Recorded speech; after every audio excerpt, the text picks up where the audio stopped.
कार्यपालिका संघ तथा राज्य, the executive union and state. संविधान का अनुच्छेद जिसमें भारत के राष्ट्रपति का निर्वाचन वर्णित है। अनुच्छेद 54 में राष्ट्रपति के निर्वाचन में भाग लेते हैं निर्वाचक मंडल के सदस्य। राष्ट्रपति के निर्वाचन मंडल में शामिल होते हैं संसद के निर्वाचित सदस्य, राज्य विधानसभा व संघ राज्य क्षेत्र दिल्ली व पौंडीचेरी के विधानसभा के निर्वाचित सदस्य।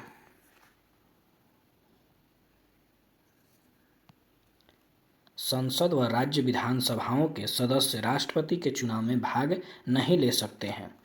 संसद व राज्य विधानसभाओं के मनोनीत सदस्य और राज्य विधान परिषदों के सदस्य व किसी सभा के विघटन की स्थिति में उनके सदस्य।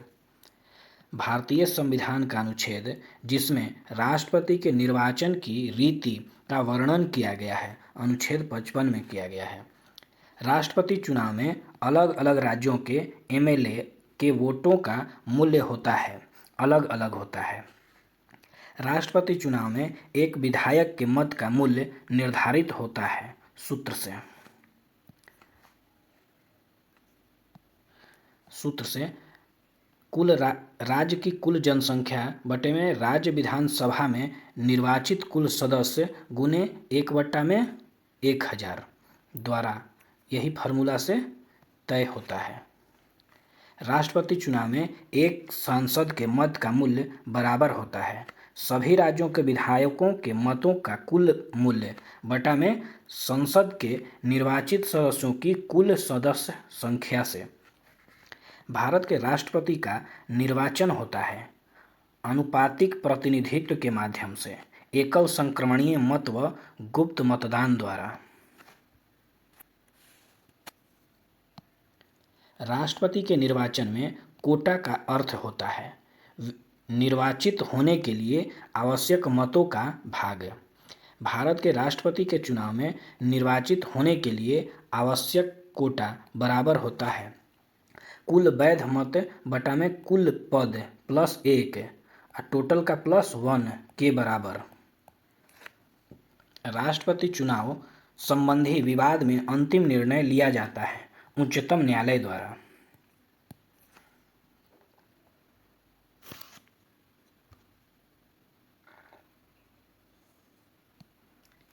राष्ट्रपति चुनाव में मतदाता मतदान करते हैं उम्मीदवारों के नाम के सामने वरीयता क्रम अंकित करके। यदि उच्चतम न्यायालय किसी व्यक्ति की राष्ट्रपति के रूप में नियुक्ति को अवैध घोषित करता है तो घोषणा पूर्व उसके द्वारा किए गए कार्य माने जाएंगे वैध व मान्य। राष्ट्रपति की पदावधि का उल्लेख है अनुच्छेद 56 में। भारत के राष्ट्रपति के कार्यकाल की अवधि होती है पद धारण करने की तिथि से 5 वर्ष तक। राष्ट्रपति अपना त्यागपत्र सौंपता है तो राष्ट्रपति अपना त्यागपत्र उपराष्ट्रपति को सौंपता है। राष्ट्रपति को कार्यकाल समाप्ति से पूर्व पद से हटाया जा सकता है महाभियोग लगाकर। महाभियोग द्वारा हटाया जाता है। ऐसी स्थिति जिसमें राष्ट्रपति 5 वर्ष की अवधि के उपरांत भी पद संभाल सकता है उत्तराधिकारी निर्वाचित न होने पर। राष्ट्रपति कार्यकाल समाप्ति के उपरांत उत्तरदायित्व निभाता है उत्तराधिकारी के पद ग्रहण तक। अनुच्छेद जिसमें भारत के राष्ट्रपति के पुनर्निर्वाचन का उल्लेख है अनुच्छेद 57 में। भारत के राष्ट्रपति निर्वाचित हो सकता है भारत का राष्ट्रपति निर्वाचित हो सकता है 1 से अधिक बार। राष्ट्रपति के चुनाव की अधिसूचना करता है चुनाव आयोग। भारत के राष्ट्रपति के निर्वाचन के लिए आवश्यक अर्हताएं शपथ एवं शर्त उल्लिखित है अनुच्छेद 58 में। अनुच्छेद 58 में भारत के राष्ट्रपति पद के लिए उम्मीदवार की न्यूनतम आयु 35 वर्ष होना चाहिए। राष्ट्रपति चुनाव के लिए लाभ के पद नहीं माने जाते राष्ट्रपति, उपराष्ट्रपति, राज्यपाल, संघ अथवा राज्य का मंत्री। राष्ट्रपति चुनाव के नामांकन के लिए उम्मीदवारों की आवश्यक संख्या है, कम से कम 50 प्रस्तावक तथा 50 अनुमोदक होना जरूरी है। राष्ट्रपति पद के प्रत्येक उम्मीदवार को जमानत राशि जमा करनी होती है, 15,000 रुपया। राष्ट्रपति चुनाव में जमानत राशि जब्त होने से बचने के लिए आवश्यक प्राप्त मत है, कुल डाले गए मतों का 1/6 भाग होना जरूरी है। संविधान का अनुच्छेद जिसमें वर्णित है कि राष्ट्रपति निर्वाचित होने पर सदन या राज्यसभा सदस्य को सदन की सदस्यता छोड़नी होगी। अनुच्छेद 59 में राष्ट्रपति को संसद द्वारा निर्धारित उपलब्धियां, भत्ते व विशेषाधिकार जिस अनुच्छेद के तहत प्राप्त होता है वह अनुच्छेद 59 के तहत है। अनुच्छेद जिसमें राष्ट्रपति की शपथ का उल्लेख है, अनुच्छेद 60 में राष्ट्रपति पद की शपथ दिलाते हैं उच्चतम न्यायालय के मुख्य न्यायाधीश। उच्चतम न्यायालय के न्यायाधीश की अनुपस्थिति में राष्ट्रपति पद की शपथ दिलाता है उच्चतम न्यायालय का वरिष्ठ न्यायाधीश। जो उच्चतम न्यायालय का वरिष्ठतम न्यायाधीश होगा वही दिलवाएगा। संविधान का अनुच्छेद जिसमें राष्ट्रपति पद महाभियोग का प्रस्ताव किया गया है, अनुच्छेद 61 में भारत के राष्ट्रपति पर महाभियोग चलाया जा सकता है संविधान का अतिक्रमण करने पर। भारत के राष्ट्रपति पर महाभियोग चलाने की शक्ति प्राप्त है संसद को। राष्ट्रपति पर महाभियोग प्रक्रिया संबंधी आरोप संकल्प लाया जा सकता है किसी भी सदन में, लोकसभा या राज्यसभा किसी भी सदन में लाया जा सकता है। राष्ट्रपति पर महाभियोग संबंधी आरोप सदन में लाने से पूर्व राष्ट्रपति को नोटिस देना अनिवार्य है, 14 दिन पूर्व, मतलब 14 दिन पहले नोटिस देना होता है। राष्ट्रपति को महाभियोग संबंधी नोटिस देने के लिए यह नोटिस हस्ताक्षरित होना चाहिए सदन के कम से कम 1/4 1/4 भाग सदस्यों द्वारा। राष्ट्रपति पर महाभियोग संबंधी आरोप जिस सदन में लगाया जाता है उसमें संकल्प पारित होना आवश्यक है उस सदन की कुल सदस्य संख्या के 2/3 बहुमत से। सदन जिसमें महाभियोग संबंधी आरोप पर राष्ट्रपति अपना पक्ष रख सकता है दूसरे सदन में जिसमें संकल्प प्रारंभ में न लाया गया हो। यदि दूसरा सदन महाभियोग संबंधी आरोप सही पाता है तो प्रस्ताव पारित कर दिया जाता है कुल सदस्य संख्या के 2/3 बहुमत से। महाभियोग प्रक्रिया पूरी होने की अवधि में राष्ट्रपति को पद रिक्त करना होता है प्रस्ताव पारित होने की तिथि से। महाभियोग प्रक्रिया है अर्ध न्यायिक। राष्ट्रपति के महाभियोग की प्रक्रिया में भाग ले सकते हैं केवल संसद की दोनों सदनों के निर्वाचित व मनोनीत सदस्य। राष्ट्रपति के निर्वाचन में भाग नहीं ले सकते हैं परंतु महाभियोग प्रक्रिया में भाग ले सकते हैं संसद के मनोनीत सदस्य। राष्ट्रपति के निर्वाचन में भाग ले सकते हैं परंतु राष्ट्रपति पर महाभियोग प्रक्रिया में नहीं।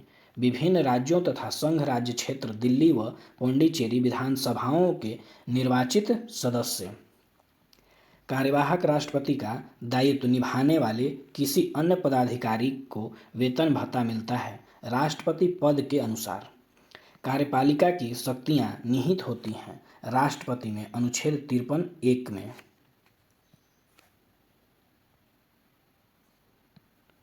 राष्ट्रपति को मंत्रणा या सलाह के लिए जिसका प्रावधान किया गया है मंत्रिपरिषद, अनुच्छेद 74(1) के अनुसार। मंत्रिपरिषद का प्रधान होता है प्रधानमंत्री।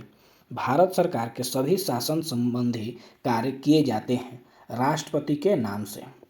मंत्रिपरिषद की नियुक्ति करता है प्रधानमंत्री की सलाह पर राष्ट्रपति।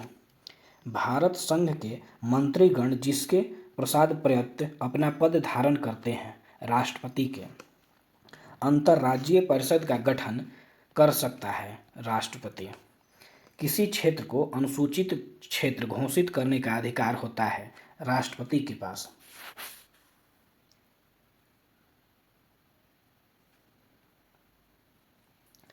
केंद्र व राज्य के मध्य राजस्व बंटवारे के लिए वित्त आयोग का गठन करता है राष्ट्रपति। प्रधानमंत्री से विधायिका के प्रस्तावों एवं संघ के प्रशासनिक कार्यों संबंधित जानकारी की मांग करने का अधिकार है राष्ट्रपति को। राष्ट्रपति की अनुपस्थिति में उसके कार्य का निष्पादन करता है उपराष्ट्रपति।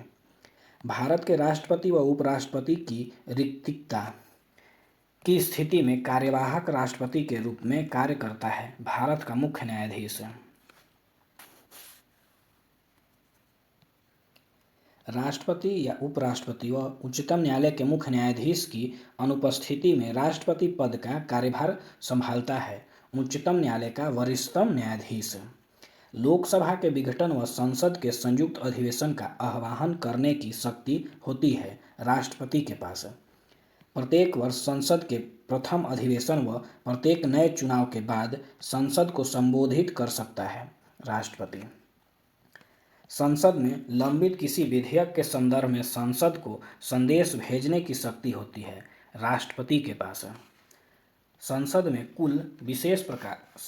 कुछ विशेष प्रकार की विधेयक को प्रस्तुत करने के लिए पूर्वानुमति आवश्यक होती है राष्ट्रपति की।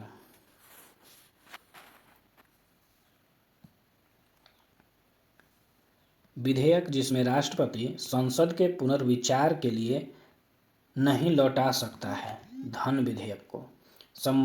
संविधान का अनुच्छेद जिसके तहत राष्ट्रपति अध्यादेश जारी कर सकता है अनुच्छेद 123 के तहत। नियंत्रक एवं महालेखा परीक्षक संघ लोक सेवा आयोग, वित्त आयोग व अन्य की रिपोर्ट जो संसद की समक्ष रखता है राष्ट्रपति। राष्ट्रपति पुडुचेरी के लिए नियम बना सकता है वहाँ के विधानसभा के विघटन की स्थिति में।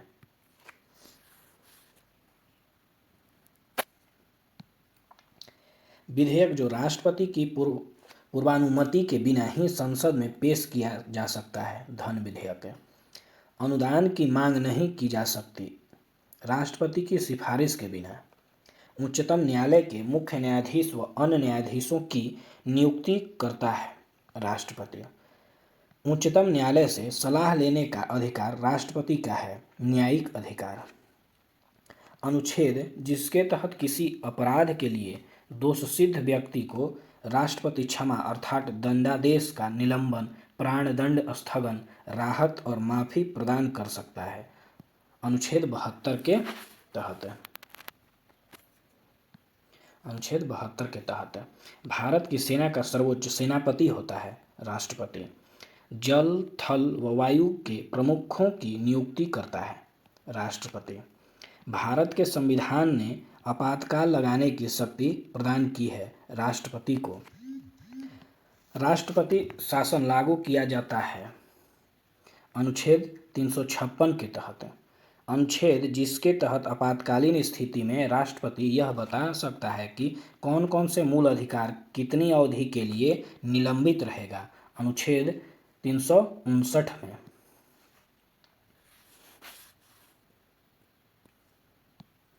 संविधान का अनुच्छेद जो राष्ट्रपति को विधेयक संबंधी शक्ति प्रदान करता है अनुच्छेद 111। संविधान के अनुच्छेद 111 के तहत राष्ट्रपति के पास विधेयक संबंधी 3 विकल्प होते हैं: सहमति देना, अपनी सहमति सुरक्षित रखना व विधेयक को पुनर्विचार के लिए लौटा देना। तीनों में से कोई भी कार्य कर सकता है। यदि संसद राष्ट्रपति द्वारा पुनर्विचार के लिए भेजे गए विधेयक को बिना संशोधन के पुनः राष्ट्रपति के पास भेजता है तो राष्ट्रपति सहमति देने के लिए बाध्य होता है। राष्ट्रपति किसी विधेयक को अपने पास रोक सकता है अनिश्चित समय के लिए।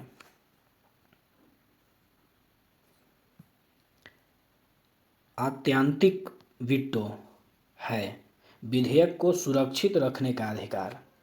आत्यांतिक वीटो का प्रयोग किया जाता है गैर सरकारी व सरकारी सदस्यों के विधेयक के संबंध में।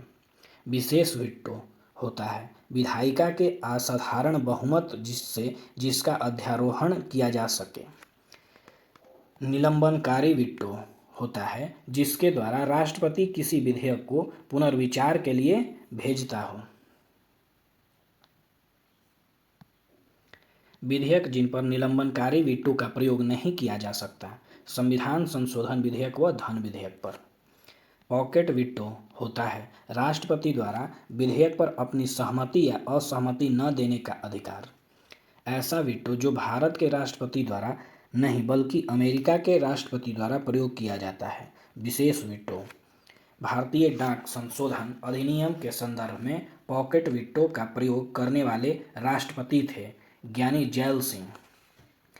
शक्ति, जो राष्ट्रपति को असंवैधानिक विधेयकों को रोकने में सक्षम बनाती है। वीटो की शक्ति। राष्ट्रपति राज्य विधायिका द्वारा पारित विधेयकों पर रोक लगा सकता है अधीनस्थ अधिकारियों के माध्यम से। राज्य विधायिका द्वारा पारित विधेयक कानून नहीं बना सकता है राज्यपाल की स्वीकृति के बिना।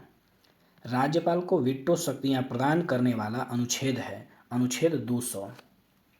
राज्यपाल द्वारा राष्ट्रपति के विचाराधीन विधेयक के संदर्भ में अनुच्छेद जिसके तहत राष्ट्रपति को वीटो शक्तियां प्राप्त है अनुच्छेद 201 के तहत।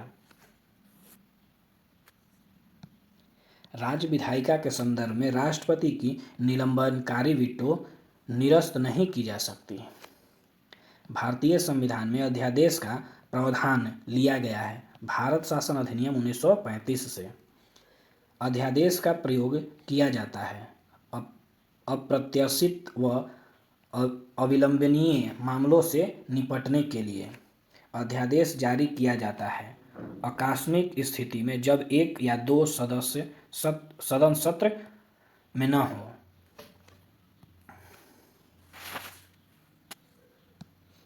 अध्यादेश कानून का रूप ले सकता है संसद की पुनः बैठक पर दोनों सदनों द्वारा पारित किए जाने पर। यदि संसद की दोबारा बैठक में अध्यादेश पर कार्रवाई नहीं की जाती तो अध्यादेश समाप्त हो जाता है दोबारा बैठक के 6 सप्ताह की अवधि से पहले। संसद की दोनों सदनों की बैठक अलग अलग तिथि में बुलाने पर 6 सप्ताह की अवधि निर्धारित की जाती है बाद वाली तिथि से। संसद की बैठक न होने की स्थिति में अध्यादेश मान्य रहता है 6 महीने तक। संसद के 2 सत्रों के मध्य अधिकतम अवधि होता है 6 माह।